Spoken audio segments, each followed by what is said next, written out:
मैं चला हूं राहुल गांधी के साथ, जो हर जालिम से टकराएगी वो आंधी बनाऊंगा। नए अंग्रेज आए हैं, नया गांधी बनाऊंगा। मैं मुसलसल बोल रहा हूं, मैं इसलिए जिंदा हूं कि मैं बोल रहा हूं। दुनिया किसी गूंगे की कहानी नहीं लिखती। मैं लगातार ऐसे वक्त में जब बोलने पर पाबंदी हो, आवाजों पर पाबंदी हो, सोचने पर पाबंदी हो, सरकारें लोगों को कुचलने का काम कर रही हो, ऐसे समय में मैं डरा नहीं, मैं झुका नहीं, कहीं छुप छुपा के खड़ा नहीं। जो डटे हुए हैं महास पर, मुझे उन सफों में तलाश कर। मैं मुसलसल लड़ रहा हूं। हम आतिशे सोजा में भी हक बात कहेंगे, हम आतिशे सोजा में भी हक बात कहेंगे। कुंदन की तरह दहर में ताबिंदा रहेंगे। तारीख बताती है कि हर दौरे सितम में हम जिंदा थे, हम जिंदा हैं, हम जिंदा रहेंगे। पहले तालीम से तुम मोड़ दिए जाओगे, फिर किसी जुर्म से तुम जोड़ दिए जाओगे। हाथ से हाथ की जंजीर बनाकर निकलो, वरना धागे की तरह तोड़ दिए जाओगे। ये नारा लगा करके आए थे कि बहुत हुई महंगाई की बार, अब की बार मोदी सरकार। फिर हालत क्या हुई कि 58 रुपए वाला पेट्रोल 100 रुपए के पास पहुंचा दिया, 400 का गैस सिलेंडर 1000 के पास पहुंचा दिया। वादा किया गया था उजालों का क्या हुआ, वादा किया गया था उजालों का क्या हुआ। जन्नत के उन हसीन हवालों का क्या हुआ। शाहों की सैर के लिए रास्ते तो बन गए, लेकिन हमारे पैर के छालों का क्या हुआ। मंदिरों में भजन चल रहा है, मस्जिदों में दुआ चल रही है, जिस तरफ भी नजर तुम उठाओ कांग्रेस की हवा चल रही है। एक सुर में क्या हिंदू, क्या मुसलमान, क्या सिख, क्या ईसाई, क्या दलित भाई, हर व्यक्ति एक सुर में कह रहा है कि कमल अब मुरझा रहा है और हाथ का पंजा लगातार छाने जा रहा है। आपको याद है 2014 से पहले वो नारा कि भाइयों बहनों मुझे देश के खजाने की चाबी सौंप दो, मैं देश नहीं लुटने दूंगा। याद है ना वो नारा, मैं देश की चौकीदारी करूंगा, याद है वो नारा। और अब हालत क्या है, जो पेट्रोल डीजल 58 का था वो 100 का हो गया, जो गैस सिलेंडर 400 का था वो 1000 का हो गया। तब मुझे लगता है कि मैं शायर भी हूं तो मुझे एक नज्म सुनानी चाहिए। मैं पढ़ता हूं और आपसे दुआ मांगता हूं कि कहां सोया है चौकीदार, कहां सोया है चौकीदार, कहां सोया है चौकीदार, कहां सोया है चौकीदार। विजय माल्या नाक के नीचे से हो गया फरार, कहां सोया है चौकीदार, कहां सोया है चौकीदार। गैस सिलेंडर की कीमत भी 1000 के पार, कहां सोया है चौकीदार, कहां सोया है चौकीदार। के चाय बेचने वाला पूरा भारत बेच रहा है। सही कह रहा हूं कि नहीं कह रहा हूं, सही कह रहा हूं कि नहीं कह रहा हूं। तो फिर तैयार रहिएगा, आपकी तालियों का शोर जाना चाहिए दिल्ली तक। मैं पढ़ता हूं कि चाय बेचने वाला पूरा भारत बेच रहा है, इसी काम में हासिल उसे महारत बेच रहा है। कि रेल बिक गई, तेल बिक गया, बिका हवाई अड्डा। सही बात है कि नहीं है। तो अगली जो लाइन आने जा रही है उस पर कोई भी हाथ खामोश नहीं रहेगा। मैं पढ़ने चल रहा हूं कि रेल बिक गई, तेल बिक गया, बिका हवाई अड्डा। सब कुछ बिकता देख के खुश हैं अपने जेपी नड्डा। कि जनता महंगाई की मारी करती हाहाकार, कहां सोया है चौकीदार, कहां सोया है चौकीदार। ये लड़ाई दो विचारधाराओं के बीच में है। एक तरफ नफरत की विचारधारा खड़ी है और एक तरफ मोहब्बत की विचारधारा खड़ी है, जिसके अलमबरदार राहुल गांधी हैं। मैं राहुल गांधी का सिपाही बन के आपके बीच में आया हूं मेरे भाई, और आपसे ये कहना चाहता हूं कि मैं किसी राजनीतिक परिवार से नहीं आता हूं। मेरे वालिद राज्यसभा या लोकसभा में या राजनीति में नहीं है, मेरे दादा राजनीति में नहीं है, लेकिन मेरे जैसे इंसान को, बोलने वाले इंसान को राहुल गांधी जी ने हाथ पकड़ के कहा कि इमरान प्रतापगढ़ी जाओ, देश की सबसे बड़ी पार्लियामेंट में, राज्यसभा में बैठो, तुम्हारी जरूरत वहां है। आपके बेटे को ताकत देने का काम किया उन्होंने, और आप इस बात के गवाह हैं। हरियाणा, मेवात, ये जो पूरा इतराफ है, इस बात का गवाह है। आपने सुनी हुई होंगी पार्लियामेंट में मेरी बातचीत, मेरी आवाज, मेरी तकरीरें, कि पिछले 2 साल में हिंदुस्तान की पार्लियामेंट में एक लम्हा ऐसा नहीं गुजरा होगा कि जब मुझे वहां बोलने का मौका मिला हो तो मैंने आपके मन की बात को वहां पर आवाज देने का काम ना किया हो। मैं लड़ा हूं, मैं मुसलसल बोल रहा हूं, मैं इसलिए जिंदा हूं कि मैं बोल रहा हूं। दुनिया किसी गूंगे की कहानी नहीं लिखती। मैं लगातार ऐसे वक्त में जब बोलने पर पाबंदी हो, आवाजों पर पाबंदी हो, सोचने पर पाबंदी हो, सरकारें लोगों को कुचलने का काम कर रही हो, ऐसे समय में मैं डरा नहीं, मैं झुका नहीं, कहीं छुप छुपा के खड़ा नहीं।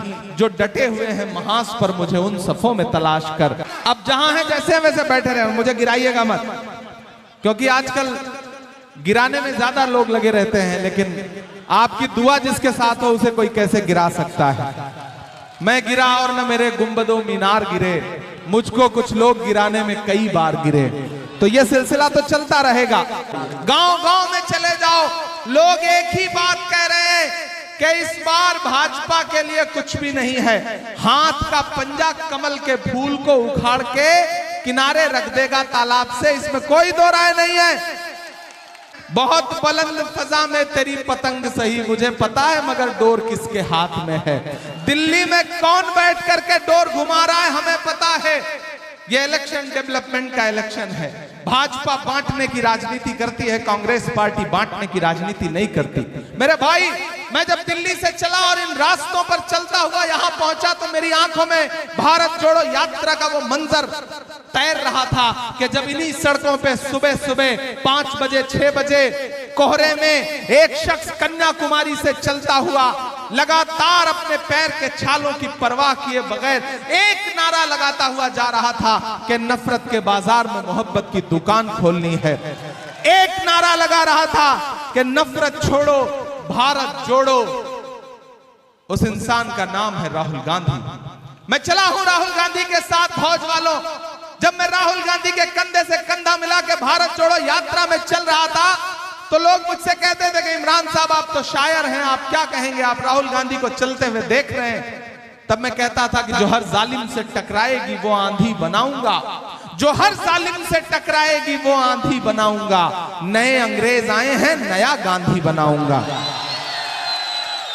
आजकल प्रधानमंत्री जी फिर घूम के कह रहे हैं हरियाणा में और अमित शाह जी कि हम अच्छे दिन लाएंगे। हम तो उनसे यही कहना चाहते हैं आखिर में कि मोहब्बत भाईचारे के दीवाने दिन ही लौटा दो, वो सस्ती दाल सब्जी के सुहाने दिन ही लौटा दो। ये अच्छे दिन तो अंबानी अडानी को मुबारक हो, ये अच्छे दिन तो अंबानी अडानी को मुबारक हो। हमें ऐसा करो साहिब पुराने दिन ही लौटा दो, हमें ऐसा करो साहिब पुराने दिन ही लौटा दो। भाजपा की 10 साल में एक भी गारंटी पूरी नहीं हुई, लेकिन राहुल गांधी की गारंटी पूरी होगी, कांग्रेस की गारंटी पूरी होगी, क्योंकि हमारे वायदे झूठे नहीं हैं। हमारे वादे नरेंद्र मोदी जी की तरह जुमले नहीं हैं, ये राहुल गांधी के वायदे हैं। प्रधानमंत्री जी अपने भाषणों में आजकल बड़े थके हुए दिख रहे हैं, महसूस किया आपने? जब से 240 सीट आई है तब से बहुत चेहरे पे वो रौनक तो नहीं है। मेरे भाई जानते हैं, जब पार्लियामेंट में खड़े होकर के वो कहते थे कि बताओ कांग्रेस वालों 70 साल में क्या किया, तो एक दिन मेरा मन हुआ कि मैं खड़ा होकर बता दूं। तो खरगे साहब ने मुझसे कहा कि नहीं इमरान मत बताना, जो बताओगे ये उसको भी बेच देंगे, इनका काम सिर्फ बेचने का है। 70 साल का हिसाब मांगती है भाजपा।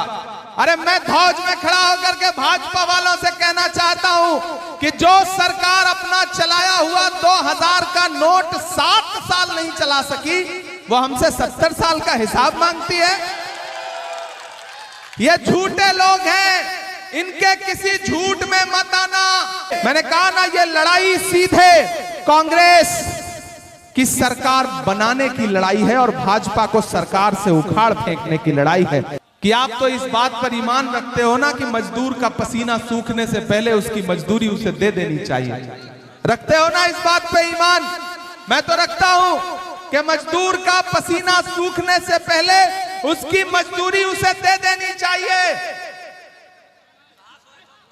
तो फिर याद करो, कन्याकुमारी से कश्मीर तक पैदल चलता हुआ एक नेता, एक टी शर्ट में, एक कपड़े में, अपने पैर के छालों की परवाह किए बगैर, नारा क्या था? नफरत छोड़ो भारत जोड़ो। नफरत कम होगी तो सुकून किसे मिलेगा? हमको मिलेगा, आपको मिलेगा, समाज को मिलेगा। नफरत कम करने के लिए, नफरत खत्म करने के लिए एक आदमी कितने किलोमीटर चला? 4000 किलोमीटर। मैंने देखा है राहुल गांधी के पैर के छाले, मैंने देखा है राहुल गांधी के माथे का बहता हुआ पसीना। इसलिए आज फौज में खड़ा होकर के मैं आपसे राहुल गांधी की मजदूरी मांगने के लिए आया हूं मेरे भाई। कि ठीक है, कोई भी आपके दरवाजे पे कोई भी झंडा लेके आए, आप उससे कह देना कि ये जो कांग्रेस का झंडा है इसमें 3 रंग हैं और तिरंगे में भी 3 रंग हैं। ये झंडा हमारी भावना से जुड़ा है। ये जो कांग्रेस का झंडा है यही असली झंडा है और यही देश के लोगों का मन भी है। हरियाणा की जनता महंगाई से परेशान है। हरियाणा के लोग सेना में जाने वाले लोग हैं, अपने खून पसीने से भारत की सरहदों की हिफाजत करने वाले लोग हैं। लेकिन इस सरकार ने क्या किया? अग्निवीर ला करके हरियाणा के नौजवानों के सपने को तोड़ने का काम किया। खुद तो 75 साल की उम्र में भी प्रधानमंत्री बनने का सपना पालेंगे, लेकिन हरियाणा के युवाओं से कहेंगे कि तुम नौकरी लो और 4 साल में रिटायर होकर के घर बैठ जाओ। इन्होंने नौजवानों के साथ धोखा किया, इन्होंने महिलाओं के साथ धोखा किया। ये नारा लगा करके आए थे कि बहुत हुई महंगाई की बार, अब की बार मोदी सरकार। फिर हालत क्या हुई कि 58 रुपए वाला पेट्रोल 100 रुपए के पास पहुंचा दिया। नारा क्या लगाया था कि हम आएंगे तो चौकीदारी करेंगे, यही नारा लगाया था ना। ये कहा था कि खजाने की चाबी मुझे सौंप दो, मैं देश नहीं लुटने दूंगा। लेकिन पिछले 10 साल में देश को नफरत के अलावा भारतीय जनता पार्टी ने कुछ नहीं दिया।